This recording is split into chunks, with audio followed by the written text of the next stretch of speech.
Guys, ఈరోజు నేను ఎలా రెడీ అవుతానో మీరందరూ చూసేస్తారా. మా నాన్నమ్మ పొద్దున్నే తలకు పోసేసింది గాయ్స్. తర్వాత ఏమో మా మమ్మీ లోషన్ అని సన్ స్క్రీన్ అని నా పొగ తింటుంది.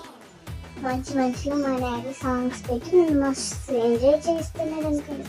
నేను మా డాడీతో కలిసి డ్యాన్స్ ఆడుకుంటూ మమ్మీని విసిగిస్తూ మంచిగా రెడీ అయ్యా. చూసారా నేను ఎంత బాగా రెడీ అవుతున్నాను. మా మమ్మీ ఏమో ఆడికి చాలు నువ్వు వచ్చి రెడీ అవ్వు అని ఒకటే గోల. పాలు పెట్టి నోట్లో పెట్టేసి బొట్టు పెట్టేసి తర్వాత మా డాడీ కొబ్బరి బొండం తెచ్చారు ఫ్రెండ్స్. కొబ్బరి బొండం తర్వాత మా మమ్మీ జడయ్యాలంట ఎప్పుడు వేసే రొటీన్ హెయిర్ స్టైల్స్ ఫ్రెండ్స్. 2 పిలకలు పైన 2 పువ్వులు. అంటే ఫ్రెండ్స్ రోజు ఇలాగే రెడీ చేస్తున్నారు, కొత్తగా చేయొచ్చు కదా. Okay friends.